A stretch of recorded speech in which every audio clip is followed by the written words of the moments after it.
एवं 80तमोऽध्याय राजा के लिए मित्र और अमित्र की पहचान तथा उन सबके साथ नीतिपूर्ण बर्ताव का और मंत्री के लक्षणों का वर्णन।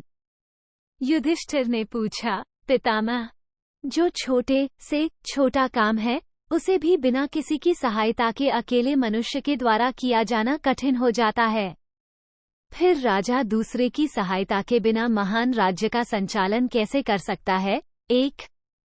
अतः राजा की सहायता के लिए जो सचिव मंत्री हो उसका स्वभाव और आचरण कैसा होना चाहिए?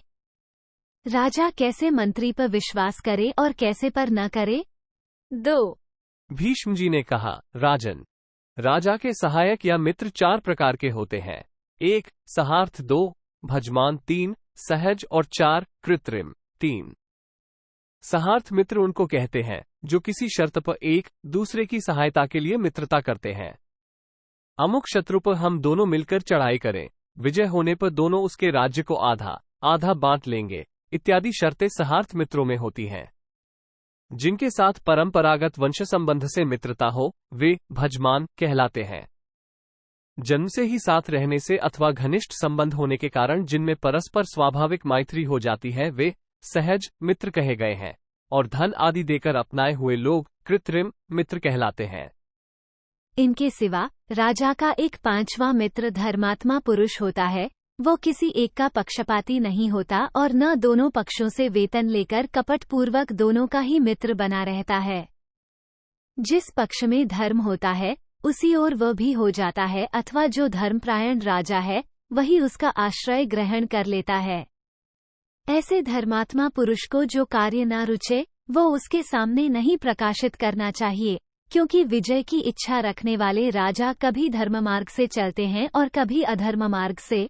4-5 उपर्युक्त 4 प्रकार के मित्रों में से भजमान और सहज ये बीच वाले 2 मित्र श्रेष्ठ समझे जाते हैं, किंतु शेष 2 की ओर से सदा सशंक रहना चाहिए। वास्तव में तो अपने कार्य को ही दृष्टि में रखकर सभी प्रकार के मित्रों से सदा सतर्क रहना चाहिए। 6 राजा को अपने मित्रों की रक्षा में कभी असावधानी नहीं करनी चाहिए, क्योंकि असावधान राजा का सभी लोग तिरस्कार करते हैं। 7 बुरा मनुष्य भला और भला मनुष्य बुरा हो जाया करता है। शत्रु भी मित्र बन जाता है और मित्र भी बिगड़ जाता है, क्योंकि मनुष्य का चित्त सदैव एक सा नहीं रहता। अतः उस पर किसी भी समय कोई कैसे विश्वास करेगा?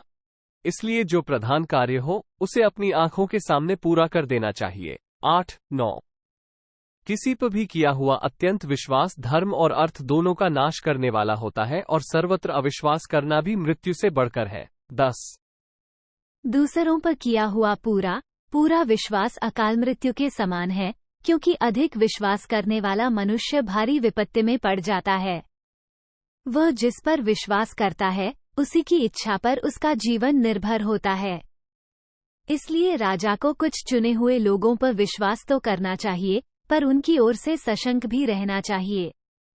तात यही सनातन नीति की गति है, इसे सदा दृष्टि में रखना चाहिए। 12 अमुक व्यक्ति मेरे मरने के बाद राजा हो सकता है और धन की यह सारी आय अपने हाथ में ले सकता है, ऐसी मान्यता जिसके विषय में हो वह भाई पड़ोसी या पुत्र ही क्यों न हो, उससे सदा सतर्क ही रहना चाहिए, क्योंकि विद्वान पुरुष उसे शत्रु ही समझते हैं। 13 वर्षा आदि का जल जिसके खेत से होकर दूसरे के खेत में जाता है उसकी इच्छा के बिना उसके खेत की आड़ या मेड़ को नहीं तोड़ना चाहिए। 14 इसी प्रकार आड़ न टूटने से जिसके खेत में अधिक जल भर जाता है वो भयभीत हो उस जल को निकालने के लिए खेत की आड़ को तोड़ डालना चाहता है। जिसमें ऐसे लक्षण जान पड़े उसी को शत्रु समझो, अर्थात जो अपने राज्य की सीमा का रक्षक है वो यदि सीमा तोड़ दे तो अपने राज्य पर भय आ सकता है, अतः उसे भी शत्रु ही समझना चाहिए। 15 जो राजा की उन्नति से कभी तृप्त न हो, उत्तरोत्तर उसकी अधिक उन्नति ही चाहता रहे और अवनति होने पर बहुत दुखी हो जाए, यही उत्तम मित्र की पहचान बताई गई है। 16 जिसके विषय में ऐसी मान्यता हो कि मेरे न रहने पर ये भी नहीं रहेगा, उस पर पिताक समान विश्वास करना चाहिए। 17 और जब अपनी वृद्धि हो तो यथाशक्ति उसे भी सब ओर से समृद्धिशाली बनावे। जो धर्म के कार्यों में भी राजा को सदा हानि से बचाने का प्रयत्न करता है तथा उसकी हानि से भयभीत हो उठता है, उसके इस स्वभाव को ही उत्तम मित्र का लक्षण समझना चाहिए। जो राजा की हानि और विनाश की इच्छा रखते हैं वे उसके शत्रु माने गए हैं। 18-19। जो मित्र पर विपत्ति आने की संभावना से सदा डरता रहता है और उसकी उन्नति देखकर मन ईर्ष्या नहीं करता है, ऐसे मित्र को अपने आत्मा के समान बताया गया है। 20। जिसका रूप रंग सुंदर और स्वर मीठा हो, जो क्षमाशील हो, निंदक न हो तथा कुलीन और शीलवान हो, वो तुम्हारा प्रधान सचिव होना चाहिए। 21। जिसकी बुद्धि अच्छी और स्मरण शक्ति तीव्र हो, जो कार्य साधन में कुशल और स्वभावतः दयालु हो तथा कभी मान या अपमान हो जाने पर जिसके हृदय में द्वेष या दुर्भाव नहीं पैदा होता हो, ऐसा मनुष्य यदि ऋत्विज, आचार्य अथवा अत्यंत प्रशंसित मित्र हो तो वह मंत्री बनकर तुम्हारे घर में रहे तथा तुम्हें उसका विशेष आदर सम्मान करना चाहिए। 22-23। वो तुम्हारे उत्तम से उत्तम गोपनीय मंत्र तथा धर्म और अर्थ की प्रकृति को भी जानने का अधिकारी है। उस पर तुम्हारा वैसा ही विश्वास होना चाहिए जैसा कि एक पुत्र का पिताप होता है। 24। प्रकृतियां 3 प्रकार की बताई गई हैं: अर्थ प्रकृति, धर्म प्रकृति तथा अर्थ धर्म प्रकृति। इनमें अर्थ प्रकृति के अंतर्गत 8 वस्तुएं हैं: खेती, वाणिज्य, दुर्ग, सेतु, पुल, जंगल में हाथी बांधने के स्थान, सोने चांदी आदि धातुओं की खान, कर ग्रहण और सूने स्थानों को बसाना। इनके अतिरिक्त जो दुर्गाध्यक्ष, बलाध्यक्ष, धर्माध्यक्ष, सेनापति, पुरोहित, वैद्य और ज्योतिषी, ये 7 प्रकृतियां हैं। इनमें से धर्माध्यक्ष तो धर्म प्रकृति हैं और शेष 6 अर्थ धर्म प्रकृति के अंतर्गत हैं।